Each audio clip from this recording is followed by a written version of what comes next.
Okay, so here's what I did today on Memorial Day. I ran an underground pipe from there. That's just a temporary termination on that valve right there. That'll be a better thing eventually. But let's walk up top. That's what tells the whole story, I guess. Now just remember, it's got to be perfect.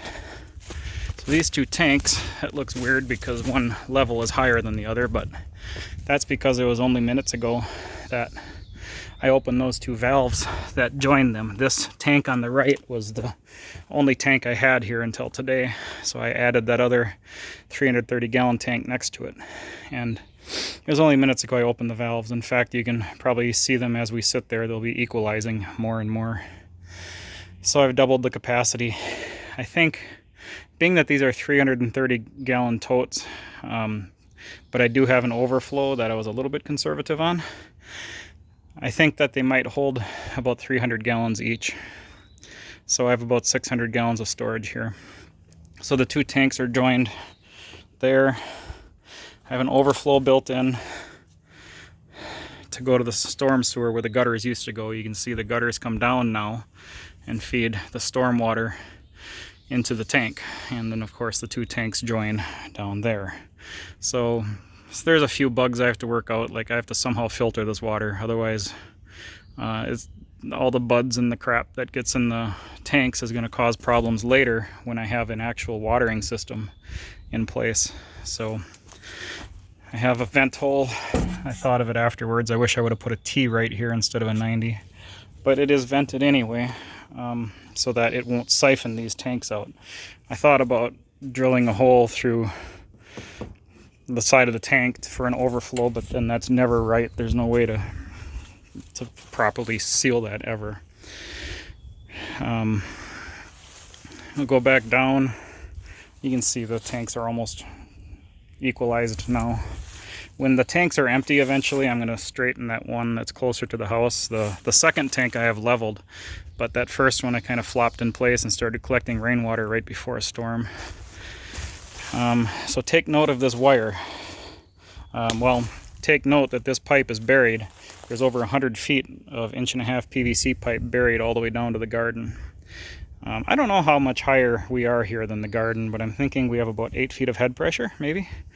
I'll figure that out some other time. Of course, that depends on the level in the tanks, but I would say we have like between 7 and 9 feet of head pressure when the tanks are empty. So you know what I mean. So that wire there is buried. It branched off and it's going to go to the house where I'm going to pick up power, and I'm actually going to put a Wi-Fi outlet there that's going to control a valve down here. That's a 14-3 wire, so I'm going to run a hot wire down, and the other wire is going to be powered by a Wi-Fi device that I have, and I'll work on that some other time.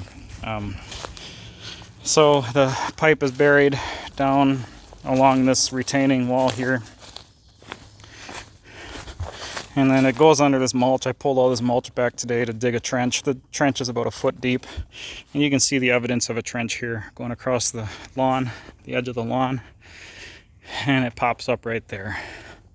That right there is a drain or a clean out, so that, or a flush out I should call it, so that later on in life when winter comes again, like it always does, we have a way of draining it, but also it's a good way to clean dirt out and stuff out of the lines. So eventually what we're going to do is we're going to have a bunch of laterals in here with like 1/8-inch holes or whatever it's going to take, that's going to automatically feed this. And the reason for the Wi-Fi outlet is we'll be able to program it to automatically water every day, so that'll come later. But for now, I'll show you what I did. This fitting here is just dry pressed in because it's temporary. Eventually we're going to have an electronic valve there. There's the other end of that wire. It's that 14-3 wire. So there'll be an electronic valve here that automatically turns on and off. But I can show you. I'm a little bit surprised. I tried it already. But yeah, of course. I'm going to go open the end of my hose first, and then I don't think it'll do that. But that's enough head pressure to pop those fittings out, so I just opened the end of my hose. So hopefully I can open this valve without that popping out of there again. Yeah, so it's going to spray and leak like crazy. Get in there, you bastard. I'm going to have to do something different on that, but anyway, it does work, like, surprisingly well. It wasn't popping out before, but now I suppose there's some water and shit in there, and see if I can get it to ring in there.